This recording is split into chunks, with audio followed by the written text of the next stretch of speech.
This one is based on the P block reaction plus physical chemistry. It's a combination of P block plus physical chemistry. What is the P block? You will see that this part is written dimethyl dichlorosilane and it reacts with the water. So unless and until you don't know what is the reaction between this compound with the water, you cannot go for the cyclization of that process.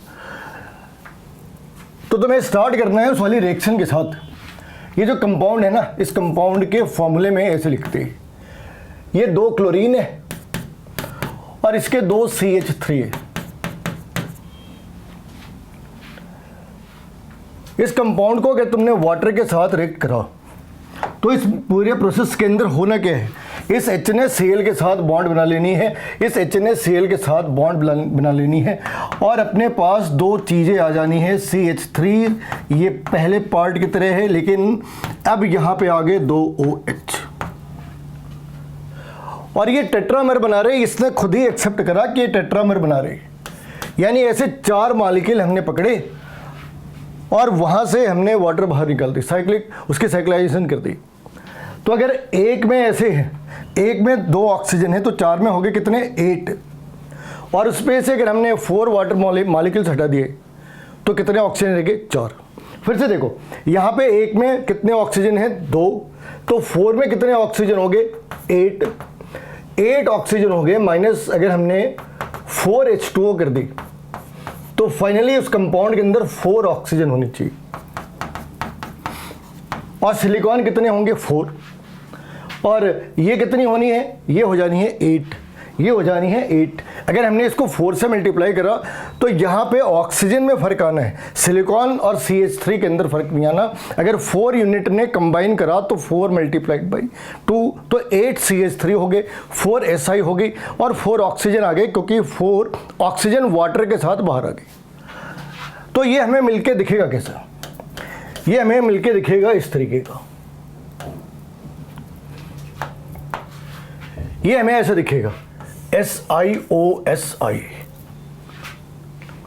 और इसका नाम है सिलॉक्सिन. सिलॉक्सिन polymer है, सिलॉक्सिन कहते हैं.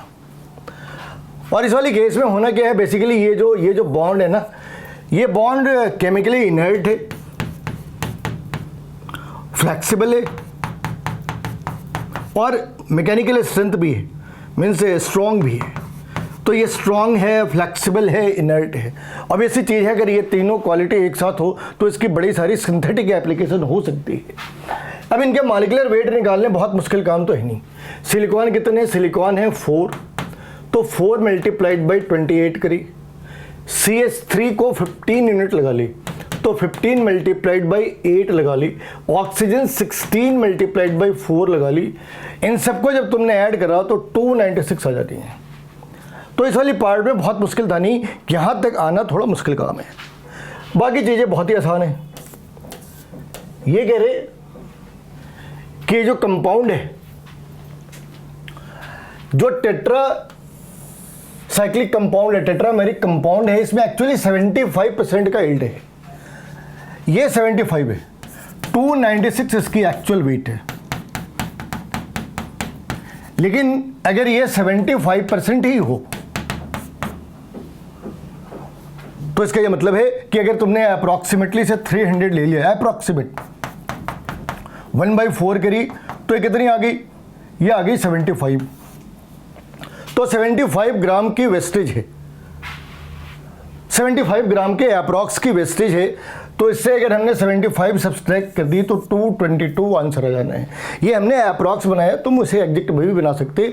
तो answer हो जाना है 222 ग्राम. इस वाली केस में प्रॉब्लम क्या होती है वो समझ लो. लोग समझ लेते कि ये जो पार्ट है ना 296 की जगह 516 लेनी है. भाई 516 किसकी है, इस वाले कंपाउंड की है. तो फिर इसका यूज क्या है, इस 516 का यूज क्या है. तो यहां पे तुम देखोगे ये जो कंपाउंड लिख रखे हैं ना, ये जो 516 है और ये जो कंपाउंड तुमने लिख रखी है, कौन सी कंपाउंड, CH3 और इस वाली साइड पे Cl, ये कितनी आ गई 71. ये कितनी आ गई 71, ये कितनी है 28 और ये कितनी है 30. इन्हें ऐड कर लिया तो कितनी हो गए 129. इतनी आ गई 30, 70 और ये 129। तो इसे अगर तुमने 4 से मल्टीप्लाई करा तो 516 हो गई। तो ये जो वैल्यू दे रखी है ना, वो इस बात को एंडोर्स करने के लिए कि भाई हमने यहाँ पे 4 मोल्स ले रखे हैं जो टेट्रामेरिक कंपाउंड जनरेट कर सकते हैं। ऑब्वियसली चीज़ें 4 मोल ले रखा, अगर नहीं ले रखा होता तो नहीं बनती, ऑब्वियसली बात है, तब भी बनती, तब 1 मोल नहीं बनते, कम बन जाते थे। लेकिन इन्होंने क्या करा, इस वाले वैल्यू की जो लॉजिकल एक्सप्लेनेशन है वो टेट्रामेर बनाने तक की है। बच्चे कहाँ गलती करते, वो इस वाली वैल्यू की 75% निकालते हैं। ध्यान से पढ़ो, इसने बार बार लिखा है कि इस कंपाउंड को तुमने वाटर के साथ रिएक्ट कराया और उस रिएक्शन में टेट्रामेरिक साइक्लिक कंपाउंड बन गए और जो प्रोडक्ट है वो उसकी 75% की यील्ड है। यानी कि वो बननी कितनी चाहिए थी 296 और बनी कितनी 75% ऑफ 296। तो यहाँ पे 2 डाटा है और इस 2 मतलब एक डाटा गिवन है और एक डाटा हमने यहाँ से निकाल रखी है 296 ग्राम। तो जनरली क्या है, बच्चे इस डाटा के अंदर कंफ्यूज हो जाते हैं। कॉन्सेप्ट ईजी है, कैलकुलेशन भी ईजी है, फिर मुश्किल क्या है, मुश्किल है इसे थोड़ा सा डिकोड करना। अब ये क्या कह रहे वो सुनो, कह रहे भाई साहब एक तो HCl है, दूसरा कोई सॉल्यूट है। कौन सी सॉल्यूट, ऐसे हजारों सॉल्यूट हो सकते हैं जो HCl के अंदर डिजॉल्व हो सकते हो। HCl के कितने मोल्स हैं, तो मोल्स की जगह इन्होंने ml दे रखी है कितनी 200 और A मोल दे रखा है, ठीक है। जो सॉल्यूट है वो 500 मोल्स है, 500 ml है और B मोल्स है, मोलैरिटी B है। और जो रिजल्टेंट सॉल्यूशन है वो 2 लीटर है और उसकी मोलैरिटी 3 है। तो रिजल्टेंट की मोल्स कितनी आ गई, 2 × 3 6। इस वाली केस में हमने क्या करा, इन सबको लीटर में कन्वर्ट कर दी, 1000 से डिवाइड कर दिया, 1000 से डिवाइड कर दी। तो ये 0.2A और ये 0.5B। अब ये कह रहे हैं 0.2A plus 0.5B, this is going to be 6। और A और B के बीच भी इंटर रिलेशनशिप है, A/B is equal to 5/4। Simple algebra है और ये हमने 8th या 7th क्लास में कभी तो पढ़ी होगी। तो A को लिख सकते हैं 5B/4। तो 0.2A की जगह क्या लिखा, A की जगह लिखा 5B/4 plus 0.5B is equal to 6। ये 2/10 लिखा तो ये कितनी होगी 2 और फिर ये कितनी होगी 4। तो B/4 प्लस 0.5 को क्या लिख सकते हैं B/2 इज इक्वल टू 6। तो जब तुमने इसे सॉल्व करा तो B की वैल्यू आ गई 8 और अगर B की वैल्यू आ गई 8 तो A की वैल्यू कितनी आ गई, A/8 is equal to 5/4। So A is going to be 5 × 8/4। तो A की वैल्यू आ गई 10। A की वैल्यू आ गई 10, यानी ये जो B मोल लिखा, B मोलैरिटी है वो एक्चुअली 8 मोलैरिटी सॉल्यूशन है और A जो है वो 10 मोलैरिटी सॉल्यूशन है। तो यहाँ पे आंसर है A की जगह लिखा 10 और B की जगह लिखी 8। प्रॉब्लम आसान है लेकिन थोड़ी कैलकुलेशन है, तुम्हें उसे डिकोड करना है। डिकोड करने के बाद तुम्हें उसे सॉल्व करने की कोशिश करनी है, अदरवाइज तुम थोड़ी बहुत लैंग्वेज के अंदर फंस जाओगे। यहाँ पे दोनों एसिड है तो पहली बात तो ये कि इनके अंदर कोई रिएक्शन हो नहीं रही, ठीक है ना। तो हम ये कह सकते हैं भाई यहाँ पे जो फॉर्मूला है M1V1 plus M2V2 is equal to MV, इस तरह का कॉन्सेप्ट यूज कर सकते हैं। अब इन्होंने क्या बात करी, कह रहे 500 ml है, ठीक है। ये 500 ml इसने पकड़ ली और इस 500 ml की जो स्ट्रेंथ है वो 2m है। इसे 1000 से डिवाइड कर दी क्योंकि हमें ये वैल्यू लीटर में चाहिए, तो ये आंसर आ गई 1। तो यहाँ पे 1 मोल है। इस वाली साइड पे कितने हैं, तो यहाँ पे मास बाय वॉल्यूम का है, यानी कि 12 gram acid has been dissolve इन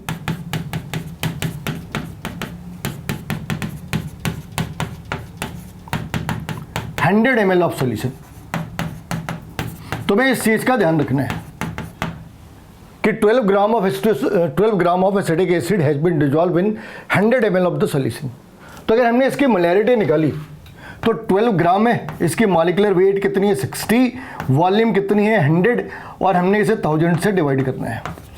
तो बेसिकली इसे लिख सकते हैं 120/60, तो ये आ गई 2m, और इस 2m को हमने मल्टीप्लाई करना है किसके साथ, 600 ml के साथ। सो 600 multiplied by 2m divided by 1000, तो ये वैल्यू कितनी आ गई 1.2m। तो अपना 1m एसिटिक एसिड है जो सीधा बता रखा है, और 1.2m अपने पास ये दूसरी एसिड है, ये भी एसिटिक एसिड ही है।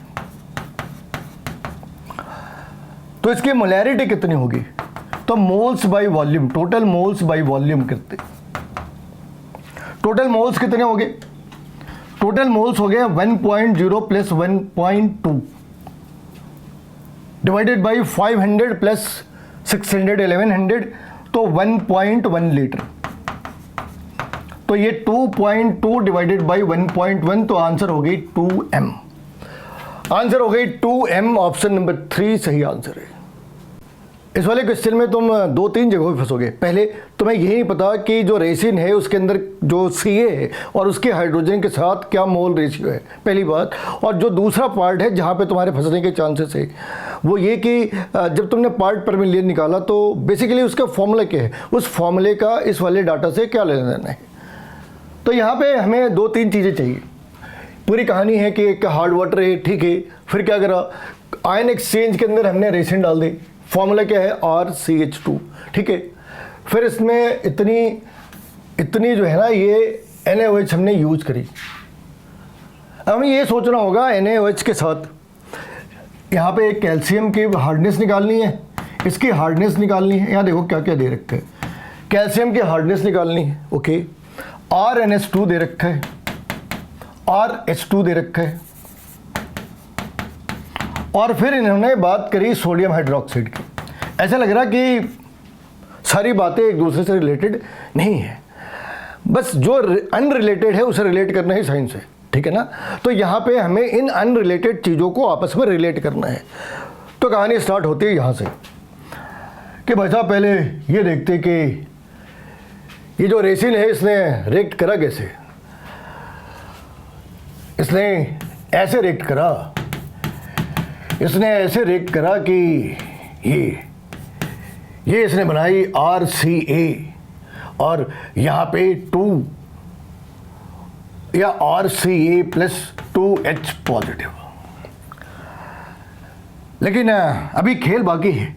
बेस के साथ हमने OH की कितनी मोल रेशियो है, बेस के साथ H पॉजिटिव की मोल रेशियो क्या है। अभी यहाँ पे एक चीज़ अपनी समझ आ गई कि 1 mole of calcium 2 positive is equivalent to 2 moles of H positive. ऐसा ही हुआ क्योंकि एक कैल्शियम बाइडेंटेट है, तो इसने क्या करा, 2 हाइड्रोजन को रिमूव करे और RH बना लिया, इसने CH बना लिया, ठीक है। RCA इसने जनरेट कर ली। अब सोडियम हाइड्रोक्साइड और इसके बीच में क्या रिलेशन है, सोडियम हाइड्रोक्साइड ने एक OH नेगेटिव जनरेट करा, इस एक OH नेगेटिव को H पॉजिटिव ने एक्सेप्ट करा और वाटर बन गई। यानी NaOH की जो मिलीमोल्स हैं, millimoles of NaOH is exactly equal to millimoles of,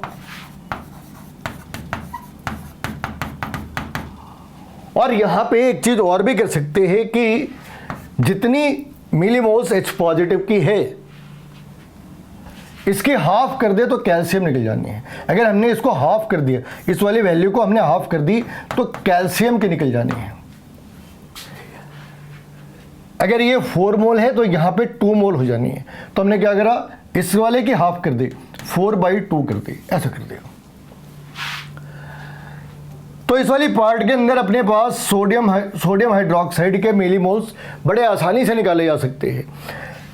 ये 15.17 ये ml है, इसे लीटर में कन्वर्ट करा बाई 10⁻³ और यहाँ पे मोलैरिटी दे रखी है कितनी, 0.0265।